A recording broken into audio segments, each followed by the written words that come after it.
toute paix durable commence par la fin de l'occupation d'une partie du territoire congolais. Là-dessus, il ne peut y avoir ni double langage, ni compromis moral. En contrepartie, la République démocratique du Congo prend devant vous 3 engagements clairs. Premier engagement, reconstruire. Dès la fin des hostilités, nous lancerons un plan d'aide d'urgence pour la reconstruction du Nord Kivu et du Sud Kivu. Ce plan, que nous concevons comme un pacte national et international, intégrera dans une approche concertée, coordonnée et cohérente l'ensemble des programmes et projets destinés à la stabilisation, au relèvement et au développement durable des provinces affectées.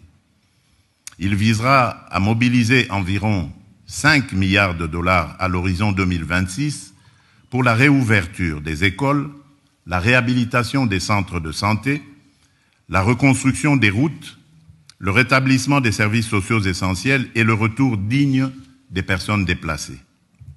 Il ciblera ainsi la sécurité alimentaire car nourrir une famille, c'est déjà commencer la paix. Ce plan sera coordonné, unifié et transparent. Aucun territoire ne sera abandonné, aucune communauté ne sera laissée en marge. Deuxième engagement, protéger les plus vulnérables et responsabiliser les auteurs. Nous allons renforcer notre cadre juridique relatif à la protection des déplacés et des victimes de catastrophes humanitaires, notamment par l'intégration en droit national de la Convention de Kampala de l'Union africaine et l'adoption d'un dispositif légal pérenne de financement de l'action humanitaire et de réduction des risques. Dans cette perspective, une loi sur le financement de l'action humanitaire et de la gestion des risques de catastrophes sera prochainement adoptée afin de doter le gouvernement de mécanismes pérennes de financement conformément au cadre de Sendai 2015-2030 pour la réduction des risques de catastrophes et aux engagements pris lors du sommet humanitaire mondial d'Istanbul en 2016. Nous veillerons à ce que les survivantes de violences sexuelles soient reconnues comme victimes de guerre, accompagnées, soignées et réparées. Je tiens à rappeler que la redevabilité constitue une exigence fondamentale de la paix durable.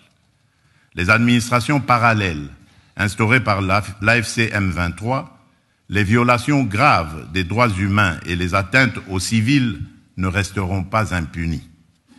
Des poursuites seront engagées dans le respect du droit international contre tous ceux qui se rendent coupables de crimes à l'encontre du peuple congolais. Troisième engagement, transformer la crise en levier de stabilité régionale.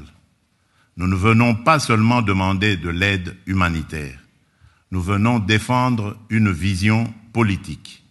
La paix durable dans les Grands Lacs ne sera possible que si la région choisit l'intégration économique et la prospérité partagée plutôt que le pillage et la prédation.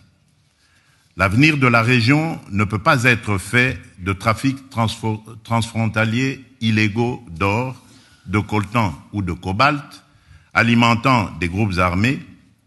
Il doit être fait de coopération économique formelle, d'infrastructures interconnectées, d'industrialisation locale, de valeur ajoutée créée sur le continent et d'opportunités offertes à la jeunesse. C'est cela, la paix durable. La sécurité est nécessaire à la prospérité. Mais la prospérité, elle aussi, est une condition de la sécurité. Mesdames et messieurs, ce qui se joue ici à Paris dépend